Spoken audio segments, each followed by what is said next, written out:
Hello, everybody. I am Hoardergamer, and this is Hoarder's Comic Flex. Hope everyone had a good day. We're going to talk about comic books. Might even review a few. Well, actually, a couple. Let's not say few. Let's say couple. Might even review a couple. We're going to toy around a bit and even look at, the future of comic books. All the way to 1 week from today.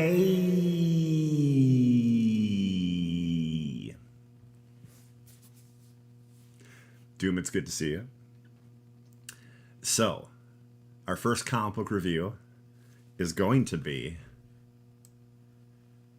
Dark Ride. A ride through hell. Kind of, sort of. So basically, Dark Ride is the story of an amusement park. The scariest, most frightening amusement park there is. And that character there on the cover is Danny Devil. And it's very possible that this Walt Disney type character who created this theme park made a deal with the devil in order for it to be successful. And his kids, Sam and Halloween, his son and daughter, Sam and Halloween. Now, what's interesting about that is Sam Hain is the idea of Halloween, or the embodiment of Halloween. I believe it's Celtic. And then his daughter is named Halloween. So it's kind of interesting right there. Halloween is a influencer and basically this real popular rock star type person, but doesn't make music. And Sam is the dutiful son who stays at the park day to day and tries to keep it running. His father, well, both kids, their father, almost nowhere to be seen at any given time. But supposedly in a castle that's in the park. In the first issue, we met a young man who starts his first day at the theme park, and things go terribly wrong, and he is horribly killed. In a version of like the Tunnel of Love type ride, I believe he gets his face ripped right off by a demon. Well, a new young lady comes to the park and starts her first day. And one of the people in costumes gets a little too close to her, and she goes and beats the hell out of them.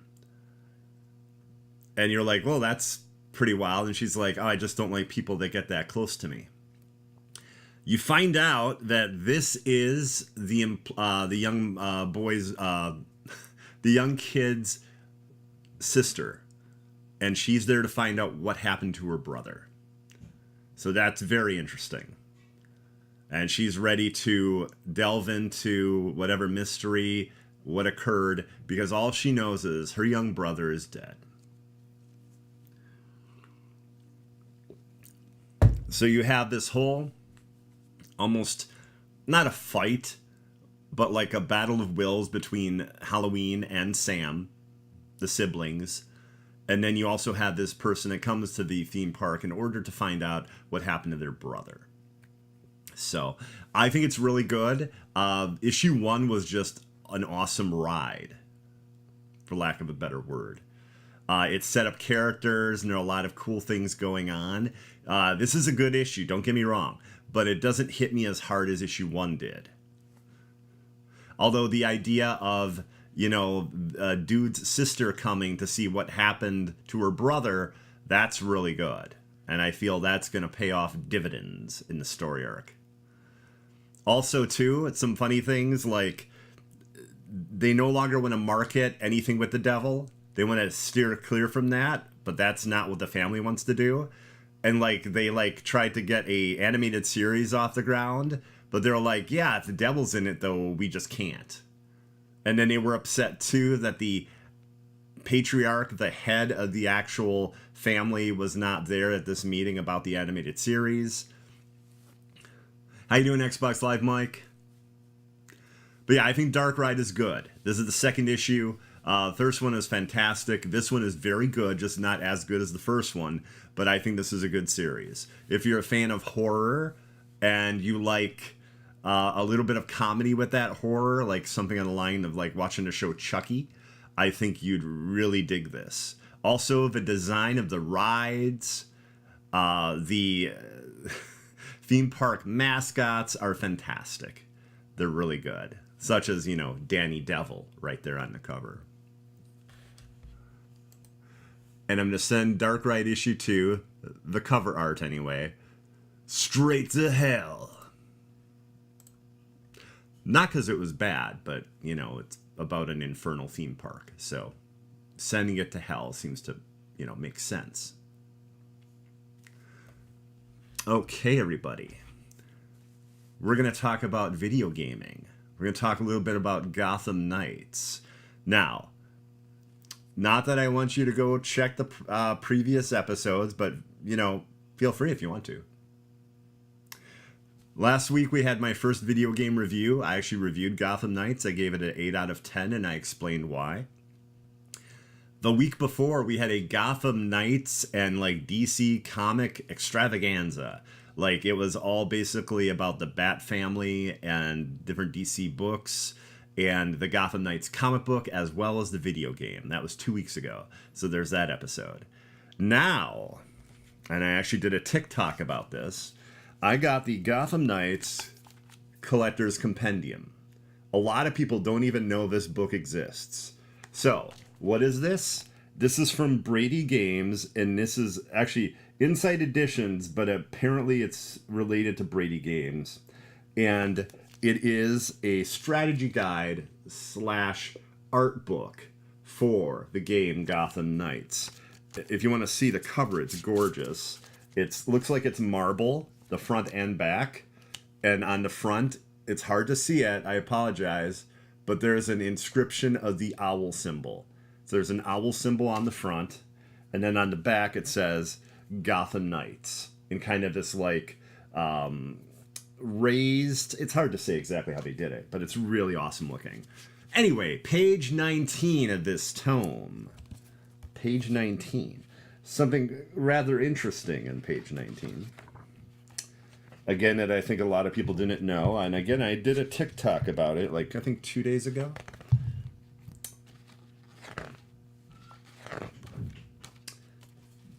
Co-op mode. Okay.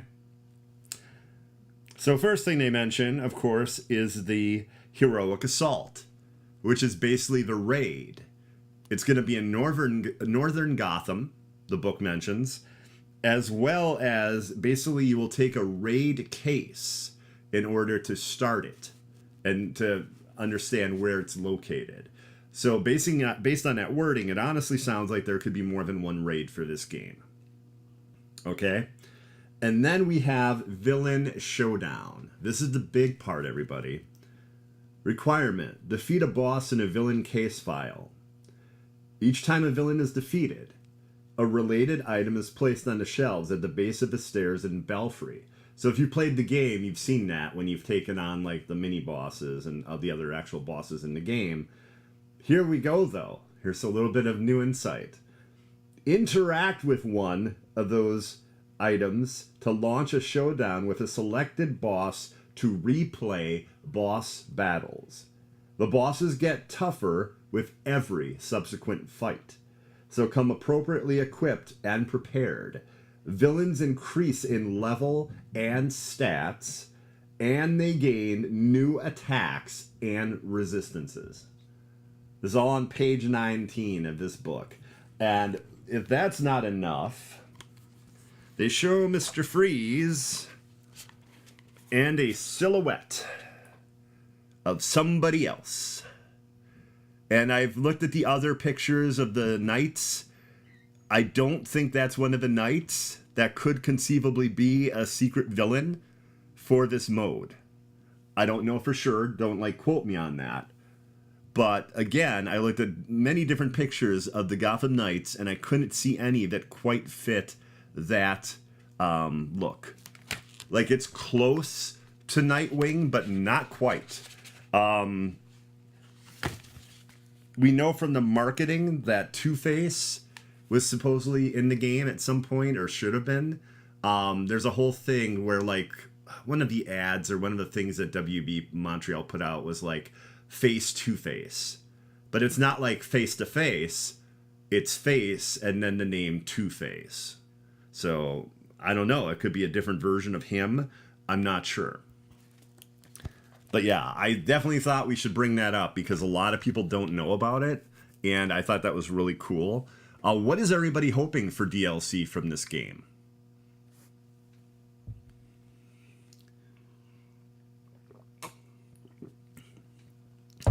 I'm looking forward to Heroic Assault November 29th. We're going to have 4-player co-op. Again, it looks like it's going to be Northern Gotham. And we're going to find out, like, the location. I hope that's part of the mission. Like, you have to actually, riddle it out as to where it's going to be. And then you actually do it. If we're lucky, maybe it'll be a unique boss. I don't know. Gilherm, I hope so too. I think it's really cool.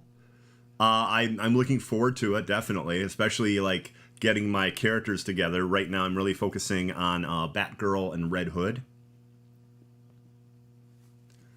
But yeah, I love the idea of 4-player. That's going to be a lot of fun. I do wish the game had crossplay. Not going to lie. Wish it had that. I wish I could truly understand why so many games don't. It must be something that, like, in the very beginning when they're being designed, they're built around it or something. That has to be it. Because WB, I'm sure they could get some sort of deal with Sony to have it be crossplay. Larger companies like this, I'm sure it can happen. Some Square Enix games even have crossplay, and then some don't. Like Outriders, that has crossplay. Marvel's Avengers doesn't. But I absolutely love the idea of them not doing big scale DLC and just having, like, new villains showing up. Like, here's a new villain showdown, everybody.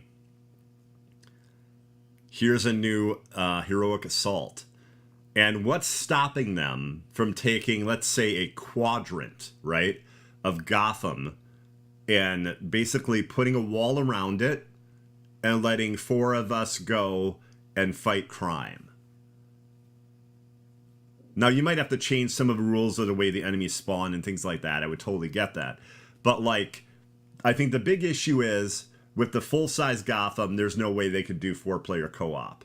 But I believe it sounds to me like maybe if they were to segment it off, then there could be a Heroic Assault in, like, the southern part of Gotham, the eastern or the western part of Gotham. That might be a possibility of something they can do. Maybe crossplay is too advanced.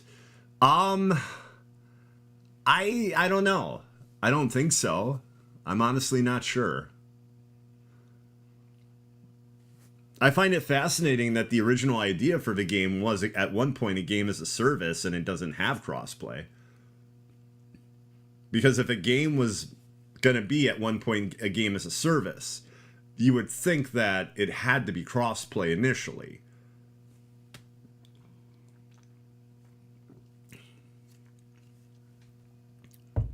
After the whole thing with Marvel's Avengers, I would have thought it would have been.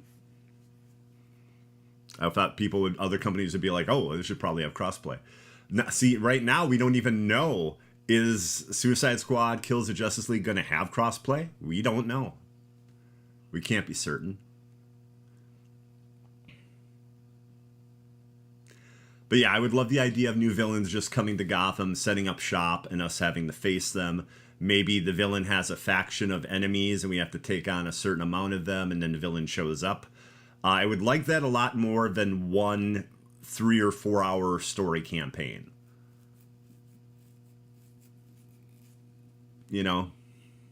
Especially if that's just one villain, that story campaign. That's going to take like 6 months to a year for it to even materialize. It would be much easier if they were to set up boss battles and have like these, you know, maybe one story mission, and then you lead up to an awesome boss battle you can play multiple times and have different situations. Oh, I can almost guarantee you Suicide Squad will be launched. Gail Herm, it's been in development since 2017 or 2018. And as of right now, it still sounds like it could be spring or summer of next year. Fully expect it to be at the Game Awards again. Right now, it looks like for certain Diablo is going to be at the Game Awards, and Diablo 4 is going to come out in April. And again, I would not be surprised at all to see another WB game at the Game Awards. Again, because last year it was there, but then I don't know. I think something happened, and the development of Gotham Knights took longer than they expected. Because at one point, Suicide Squad Kills the Justice League was meant to come out this year. One of the biggest issues, everybody, that WB Games has is they have so many games being worked on at a time that like will kind of fill the same niche for the same gamer. So then they could market one game at a time, basically, unless it's a Lego. That seems to be the rule. And then they can market the next one. So here's the issue they had. They have Hogwarts Legacy, Gotham Knights, and Suicide Squad Kills the Justice League. So we know that Hogwarts Legacy is coming out in February. And earlier in the year, there were rumblings that Suicide Squad Kills the Justice League was going to be spring or summer. So if that's the case, fully expect it to be at the Game Awards with an actual release date. Do not be surprised if it's there. Now, I was actually really fortunate. I got to go to the Game Awards last year, and that was awesome. That was a really cool experience. There was a panel that Jeff Keighley had, and I was part of that in 2020. And as a thank you for being part of this panel for, I think it was like 4 or 6 weeks, I was offered a ticket. And I was like, okay, awesome. And it was my first time going to Los Angeles, and it was super cool. It was super cool. Reggie from Nintendo sat behind me, and over to my right and one row back, Giancarlo Esposito. Gus Fring himself. That was crazy. Because when I saw him, it was like, wow, he looks really familiar.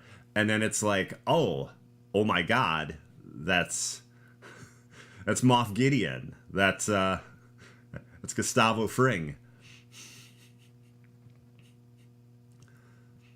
Yeah, if anything, Gilherm, the games I would worry about would be the ones that are deeper, not as deep as in development. Like, obviously, I want to play Wonder Woman. I hope that game comes out. But that game, I believe, only has like about 2 to 3 years of development time. I would say probably 3. As opposed to Gotham Knights, which was in development, 2017, I think? And Suicide Squad Kills the Justice League, 2017, 2018. Could have been 2016, actually. It could have been as they were doing the VR, Batman VR. It's totally possible.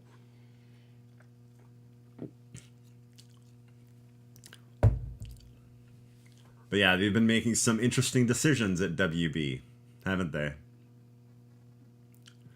Although they seem happy with the way the games are doing. Although that was before Gotham Knights. I don't know how sales are on Gotham Knights. If anyone's interested in Gotham Knights, by the way, Target has a deal. I'm not being paid a penny by Target, by the way. But it's buy 2 games, get 1 free. And Gotham Knights is one of the games. Another one is, surprisingly enough, Mario and Rabbids, Sparks of Hope. Which, if you like the first one, I heard the second one is really good. Sadly, there's a lot of games you'd think would be part of this deal that aren't, though. Like, I was interested in Valkyrie Elysium, because I played the demo, thought it was really cool, and to get it on a less expensive price, totally. I'd be down with that. But no, that's not part of it, and for some reason, neither is A Plague Tale Requiem. I totally thought those would be part of that deal. But yeah, if you need Gotham Knights, you could technically buy 3 copies of it, I guess, if that's the only game you wanted, and then return 2, and then it's like $45 for Gotham Knights in the US. Or 46. Someone figured it out with tax. So, just an idea. You could do that. You can't, obviously you can't open the other copies, but let's see here.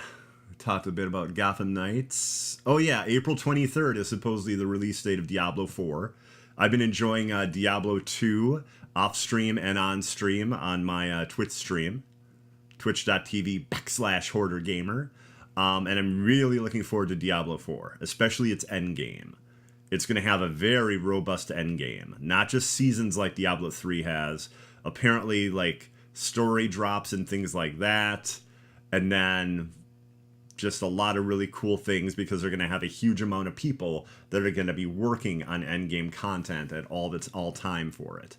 So, see, Diablo 3 was kind of sadly winding down a bit, and then only in the last, like, I think 2 years, a year and a half maybe, they've changed up seasons and made them exciting again. So, but yeah, Diablo 4 I'm very much looking forward to, and possibly coming out like April 23rd. We'll see. I'm sorry, April of 2023. I moved the numbers around. I apologize for that.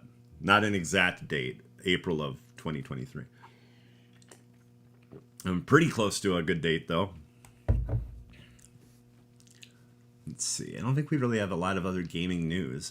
I am, however, planning a Marvel event based around the Marvel comics that'll be coming out when Midnight Suns comes out. That's going to be December 2nd is the game.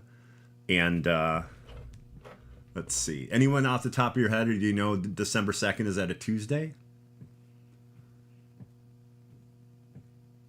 I feel it would take me too long to look at the phone. Maybe not, because I can just hit calendar and it should just pop up immediately. December 2nd's a Friday. So, let me think how I would do that. I'll have to decide if I'm going to do an event a couple days before it comes out, or if I'm going to wait until the game comes out and then do the event for that episode of Hoarder's Comic Flex. Not sure. But yeah, I had really a lot of fun with the Gotham Knights episode. That was 2 weeks ago. We talked about the Gotham Knights Gilded City Issue 1 comic book, the Gotham Knights video game. It was a really cool discussion all about Gotham Knights. It was very much like a DC focused. So I think it would be really cool to do like a Marvel focus for Midnight Suns. Everybody excited about Midnight Suns? I'm incredibly excited for it, and I'm incredibly excited for the DLC. I pre-ordered the Legendary Edition because it comes with the DLC, and also some amazing looking skins. I'm also happy to say that from some of the videos that they've put out from Midnight Suns, they've said that a character starts with like an iconic look outfit.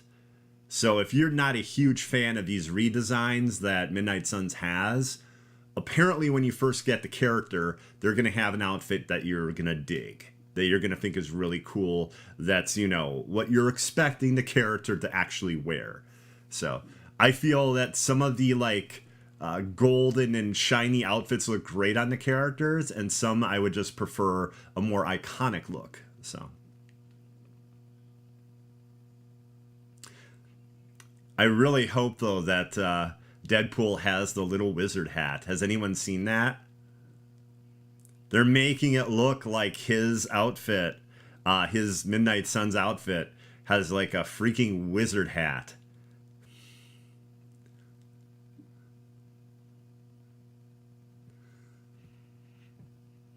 See, the timing is wild, though, right, Gilherm? Because you've got, like, Heroic Assault, and that's the 29th of November, and then the 2nd, you had this. So as a comic book fan, you're eating really well that week. Now, keep in mind, everybody, Midnight Suns. It's basically a 50 to 60 hour RPG with relationships that you build and all this other craziness. Plus, there are cards as a part of it, but the game itself is not just a card game.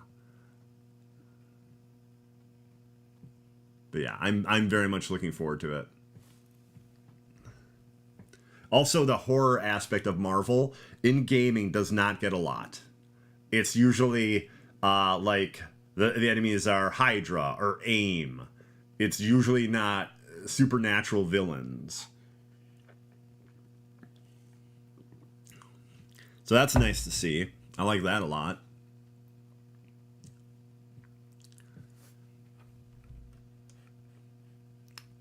Okay. Suicide Squad kills the Justice League. Who is everyone looking to play with? For me, I'm looking at Harley Quinn and King Shark. I'll play as all of them, just as I did with Gotham Knights, but those are the two I'm really looking forward to playing with. Deadshot has this really cool thing, though, with his jetpack, where he can, like, vent fuel and have a flame that actually goes and sets enemies on fire. It looks really cool.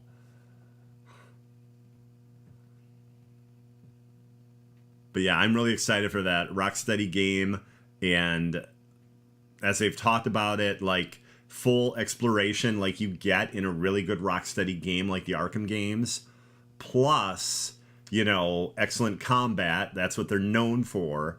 And this also looks a bit like that real crazy Xbox game where the soda's turning people into zombies. It has a really cool look like that, so. I apologize, I don't remember the name of that game, but yeah, I think it's going to be really cool. I will say we're done talking about video games. If anyone has anything else to put about video games, feel free, because there's like a little bit of a lag between, you know, when I say something and when chat, you know, has something pop up, so. But we're going to move on. We're going to toy around. It's time for us to toy around a bit. So, everybody, does everybody like Marvel Legends? This is the new Marvel Legends wave. I believe the orb is the gentleman with the eyeball. I think that looks pretty cool. That's Extremis Iron Man up there. That's Extremis Iron Man, Captain America, and Yelena Belova with like the spider type of visor. I think it looks really awesome.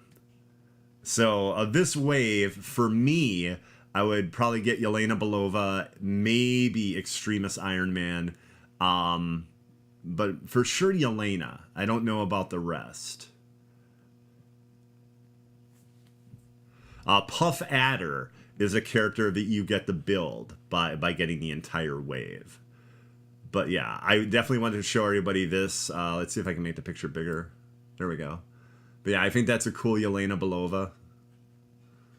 Don't get me wrong, it's a good Captain America as well, but...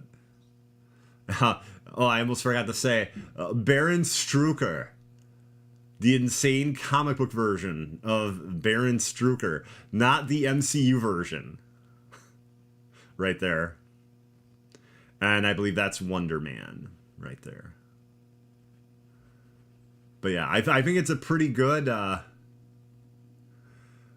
looks pretty nice, doesn't it? I think it looks really cool. It's hard to see it, but in one hand it looks like there's a bow, and the other one it's like a gun slash... maybe that's grapple, but it looks more like a dart gun. I'm not sure exactly. But yeah, I think the Yelena Belova is really good. Wonder Man's good. I'm just not the biggest fan. Extremis Iron Man, you know, definitely looks like it. The orb looks completely insane. But yeah, those are Marvel Legends. Next up we have...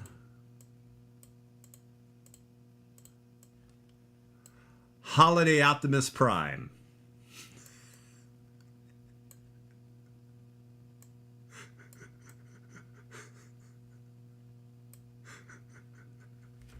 Yes, everybody. We have Holiday Optimus Prime.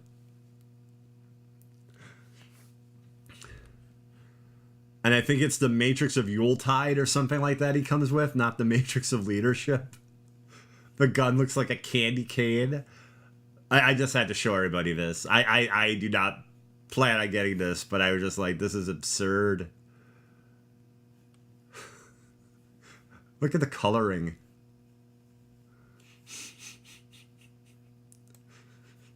But yep, that's Holiday Optimus Prime.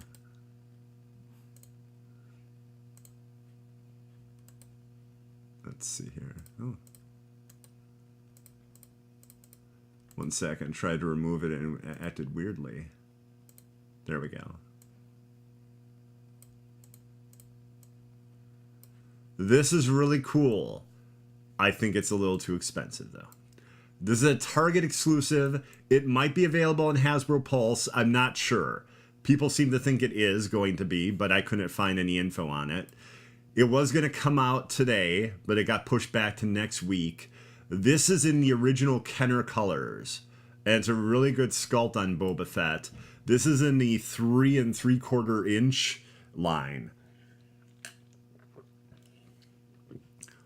Now, $15.99 is supposed to be the price, but some people think it's going to be $21 for a 3 3/4 inch figure. So I guess we find out next week, everybody.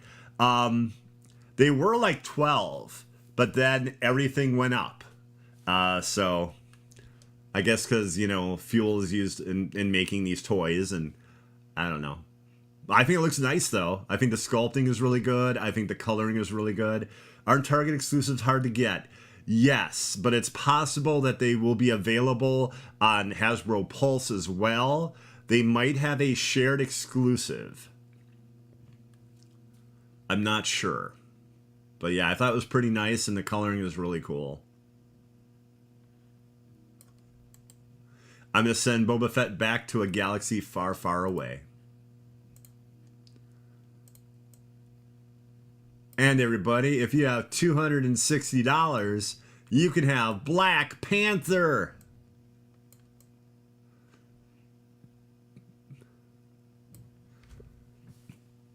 I'm actually seeing this movie tomorrow at 6 o'clock. So I'm looking forward to that. But I think this looks really cool, the detail and everything. And if you're asking me, is Wakanda Forever going to be a good movie? I think it's a Shuri thing. I think it's a Shuri thing. But yeah, I really like the design here. If you notice, new head sculpt coming soon.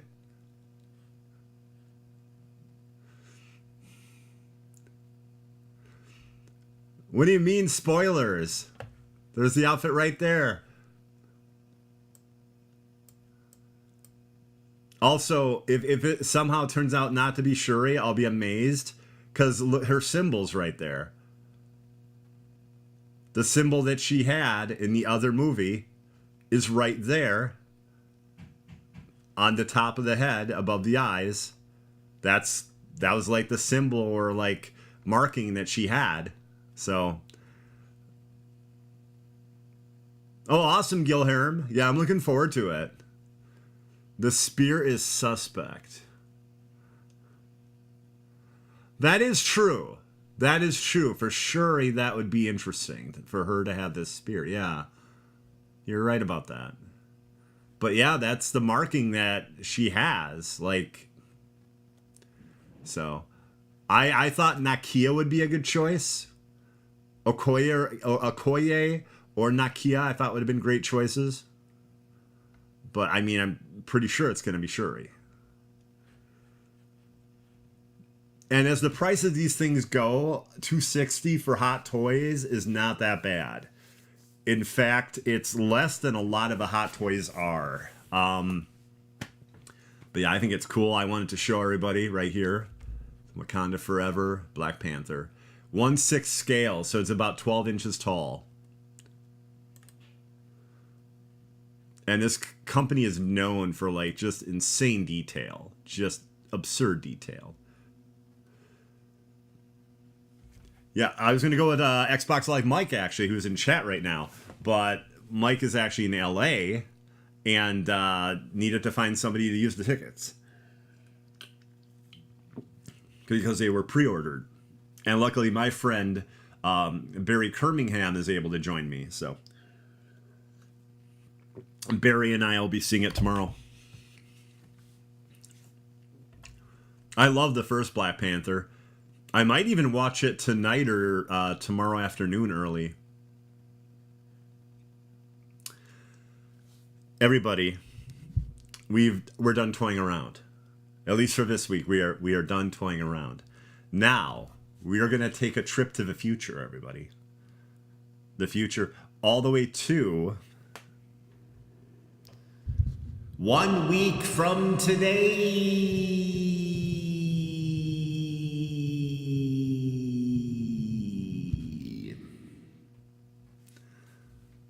Okay. First up, one of my favorite damn comic books is finally coming back. It ended with issue 25 on a frickin' massive cliffhanger. Somebody is killing the children. This is an excellent horror book about the House of Slaughter, which trains people to go and fight monsters. Monsters that only kids are able to see, except for members of this group. And yeah, I absolutely love this book. I think it's fantastic. I'm up to date. I've read all 25 issues, and it took a hiatus, like 3 or 4 months, maybe longer or something. And now it's back with issue 26. And it's going to be going for a while without any kind of break. So it ended on a massive cliffhanger. And the woman on the cover is a stone cold psychopath. She's terrifying.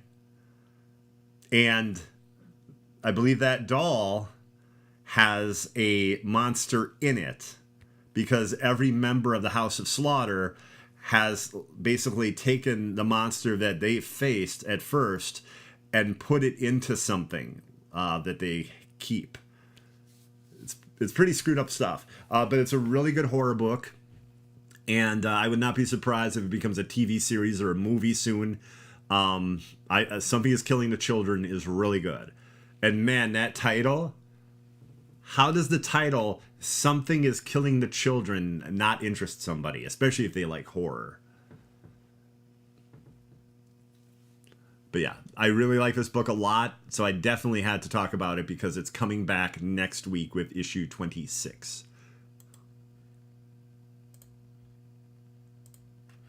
Next up,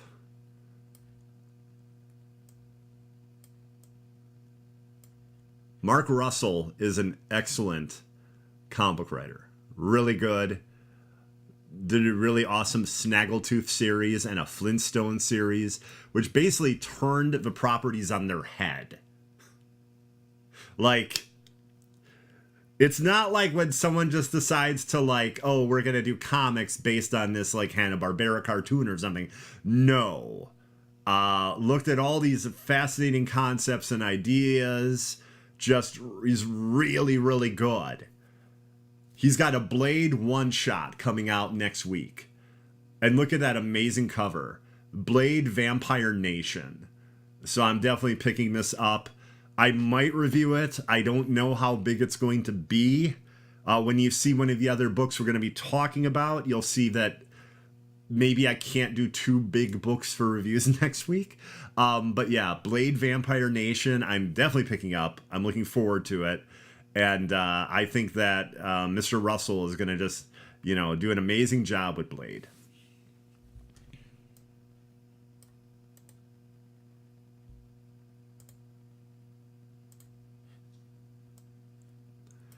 And here we go, everybody. Our final book that comes out next week. One that I will be reviewing, for sure. Batman One Bad Day, Mr. Freeze by Gary Dugan. One of the better comic book writers currently. We're doing a lot with Marvel. And going to do a really cool 64-page one-shot with Mr. Freeze. Now, if you caught the episode, I think it was like a month ago, the Penguin One Bad Day was phenomenal. That was by John Ridley. It was damn good. Like, that's my favorite so far of this One Bad Day series. And Riddler was really good. But, like, the Penguin was amazing. Variant covers, yes. This book has, like, 3, but I don't know how many are not at a premium price. So this 64-page book is, like, $6.99 or $7.99, but it's bound like a softcover book. This isn't like an issue of a comic book. Like, this is really nicely done. But, like, there's also special covers they get. Like, if they sell, like, 20 copies or 25 copies or something, I don't know how much those will be. But I like this one with the reflection there with Batman and Robin in that reflection. And then also the one part of the goggle, the light, the red eye. I think it looks really nice, actually. Have off that Wednesday, I'll take you. Awesome. Very cool. Very cool. But yeah, I think this is going to be really good. Currently, it's a series of 8 books.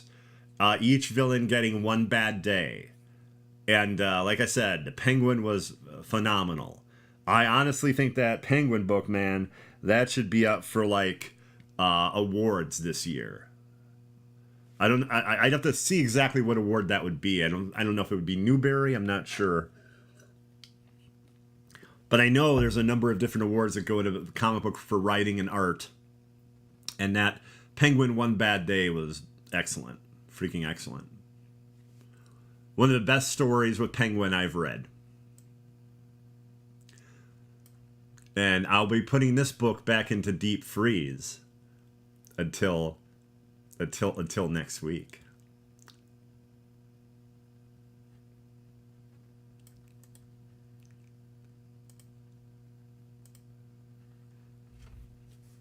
Everybody, we are moving along. We are moving along quickly. And one of my goals is to have the episodes be a little bit shorter because I feel the hour length is a bit much. So I think everything is going really well. But I do have to prime the pump now, everybody.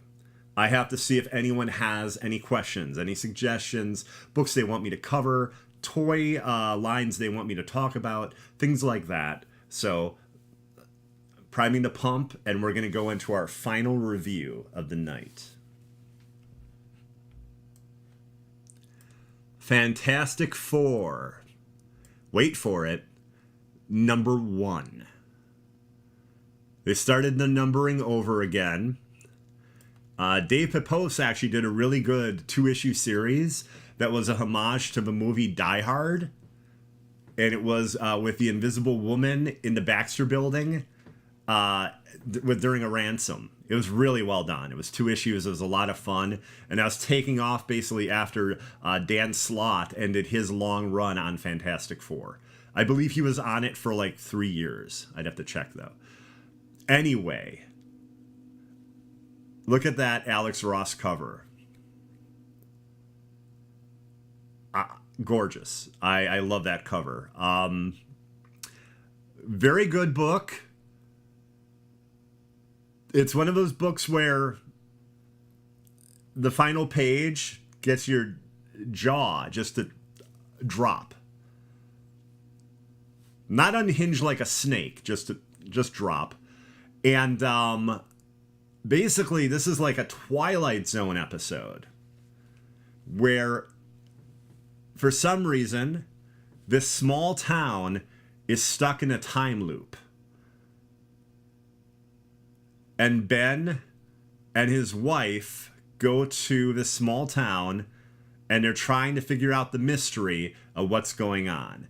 And then there's some funny moments where they kind of like go like Groundhog Day, where they're enjoying this time loop because they don't know how to get out of it, and they're just having fun with it. And then you find out the reason for what's going on. And basically, it's about somebody that their life didn't go the way they wanted to, so they wish that they could do it all over again. I don't want to give all the details to say, you know, who and what and everything like that. It's really good. It's really good. It's not astounding. Like, it doesn't like introduce a brand new villain. Or like, they're like, oh my god, who's this? Because like, you know, a lot of times like a Spider-Man book or something, the first issue will come out and it'll have a crazy new villain show up, or a crazy insane version of a new villain, and you're like, ooh, where's this going? You know. But this one, you find out that it's Ben and his wife, and that's it, in a small town, because Reed Richards created some insane rift, mostly destroyed New York. And they leave you with this like swirling miasma / crater where a lot of New York was. So issue 2 should be very interesting indeed as to what occurred. Now, Amazing Spider-Man did something similar. When it relaunched with issue 1, they basically went and they had it some time lapse, and Peter's no longer with Mary Jane, and Peter's working with Norman Osborn, and it's been pretty interesting.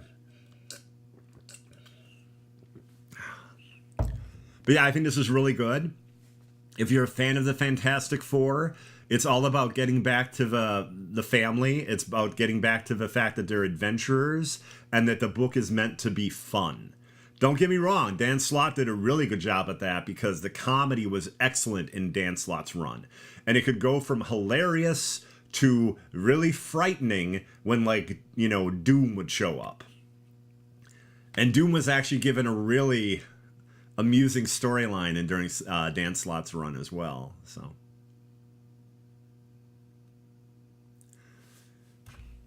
but yeah, Fantastic Four #1, very good, especially if you're a fan. Ryan North, he's the writer currently on Fantastic Four, just took over with issue 1 here.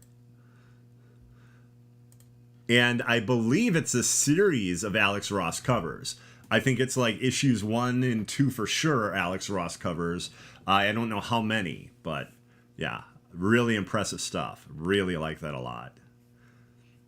Let's see. Any Black Friday deals that you're looking forward to related to this stuff? Yes. So I mentioned that Target, not exactly a Black Friday deal, but Target has buy 2, get 1 free on video games, and Gotham Knights is one of those games. So if you were interested in Gotham Knights, didn't want to pay full price on it, you could find 2 other games that, you know, qualify, and then Gotham Knights, and then, you know, get each game for about $45 instead of like $70. So there is that. A lot of the real Black Friday deals have not launched yet, though. A lot of stores have what they call their pre-Black Friday or their Black Friday deals, but they are not quite what you're going to see the week of Black Friday. I speak from experience there. Like, GameStop put out like an ad I saw briefly online, and I was like, there's almost nothing good here. This is not their real Black Friday ad. Xbox Live Mike, did you see that ad?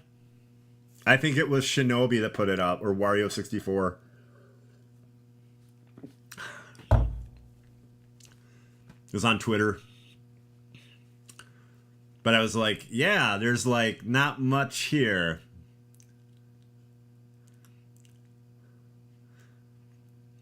So everybody, if I prime the pump carefully and accurately, you might have some questions or suggestions for future episodes. Did I do that accurately? Or carefully enough? Do we have any suggestions, books you want me to review? Yeah, I'm looking forward to that Mr. Freeze, though. That should be really cool. As well as that Blade book.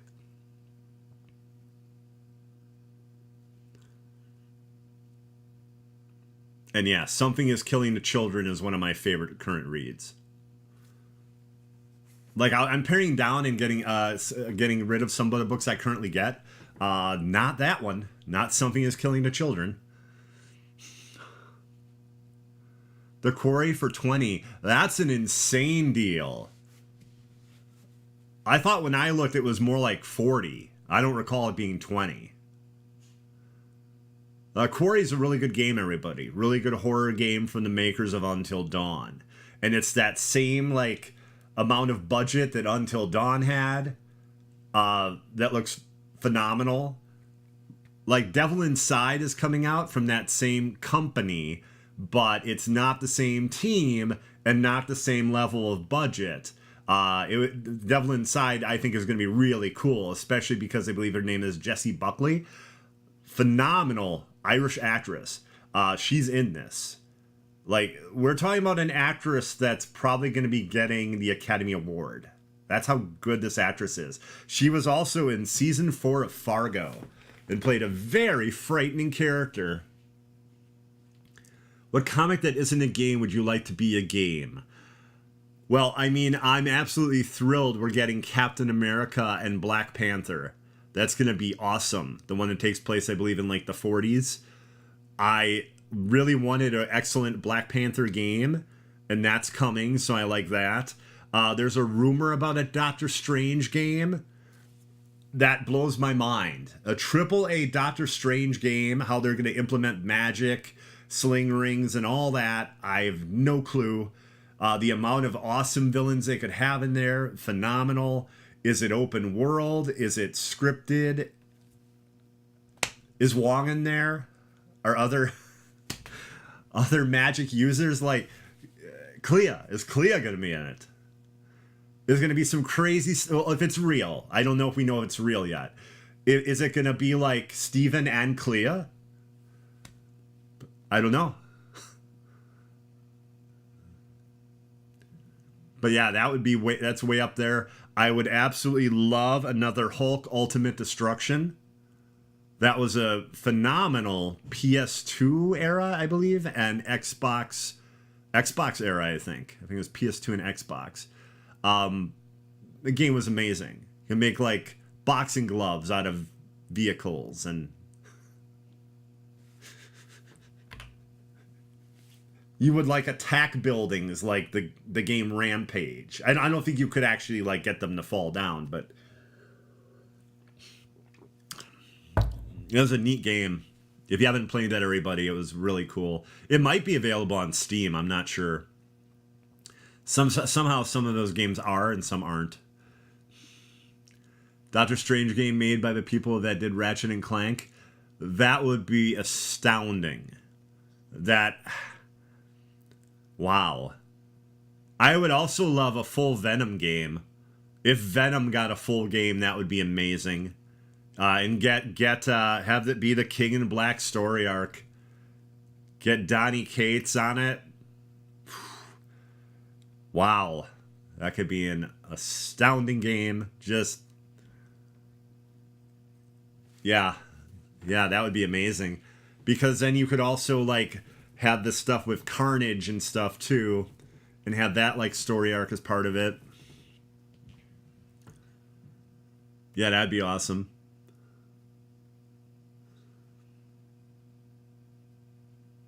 A good Crow video game would be awesome. That'd be neat. I don't know what studio would make that, what kind of budget they would get, but that would be cool. A Darkness 3 would be awesome. I loved Darkness 1 and Darkness 2, story-wise and everything, and the actual combat was amazing. It was other elements, like the level of like depth, I guess you could say, that just quite wasn't there. But it had an insane cliffhanger. It introduced Witchblade. And then they didn't make the game.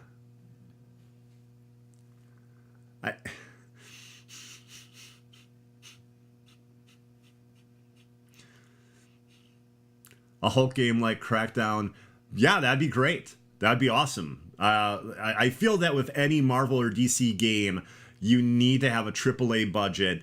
unless you're doing like maybe a side scroller or something like that. That would be awesome too. What if we got another phenomenal Marvel side-scrolling game, right? Or DC, from like the company that did the Turtles one. Shredder's Revenge. Shredder's Revenge is actually probably going to be on my top 10 this year. That's how impressed I was with it.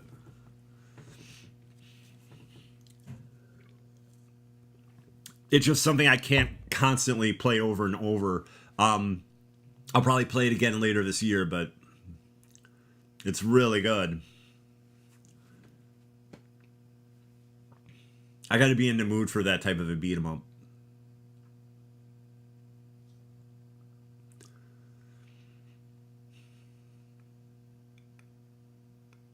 Yeah, I think those would probably be the main games that I would come up with that I would be like, yeah, those should be. Ooh, Moon Knight. Moon Knight involving his multiple personalities. Wow, that'd be wild. That would be wild. I almost would want to get not Traveler's Tales. What's the name of that company? The company that did like the Walking Dead and the Batman games, and the Wolf Among Us. That might be the company to do a Moon Knight game. I don't know. But yeah, the idea of a AAA Moon Knight game with the multiple personalities and everything else going on, and Khonshu in his head, and wow.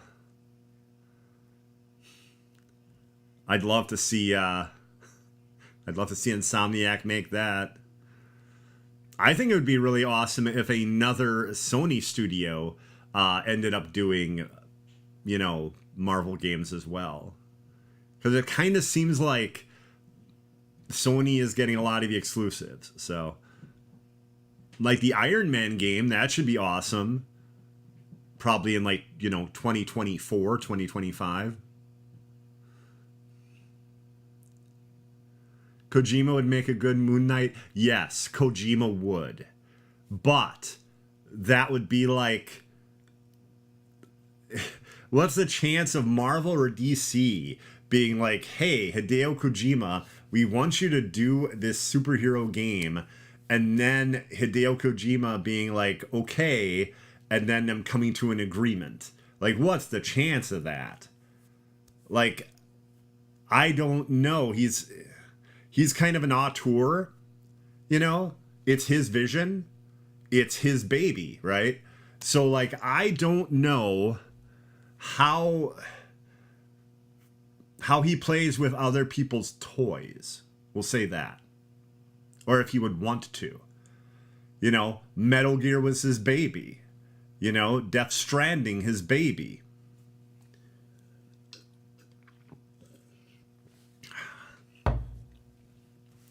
But yes, that would be awesome. Or giving a really good budget to Grasshopper Manufacture and them doing a Moon Knight game. Wow. Yeah, Suda51.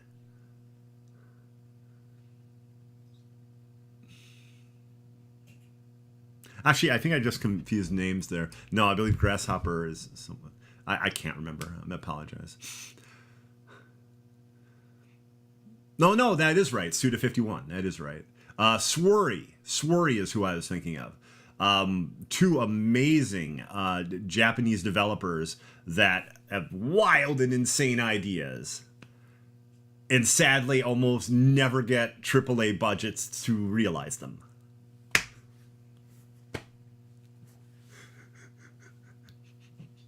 Swery's most recent, the one with like the people that turn into dog and cats at night, that's really good. The biggest issue is that I think it needed a larger budget. It's an ambitious and really interesting game. But like, yeah, that would be amazing. Moon Knight by Suda51 would be something. Everybody, I want to thank you all very much for watching. I tried to do a shorter show. I tried to go under an hour. Didn't quite make it. Didn't quite do it. But thank you, everybody. Have an episode coming next week. We'll be reviewing the new Mr. Freeze book by Gary Dugan that I mentioned earlier tonight, One Bad Day. And maybe another book. I'm not quite sure. Not quite sure. That one's gonna be like 64 pages though, so it's a big read. But yeah, everybody, have a great night. Again, I'm Hoardergamer. You can catch me at twitch.tv/Hoardergamer. And I'd like to thank Doom Squad Gaming and Doomkiller HD for letting me borrow the YouTube channel for Doom Squad Gaming. Thank you. So I could do this show. And yeah, I'll see y'all later. Bye-bye.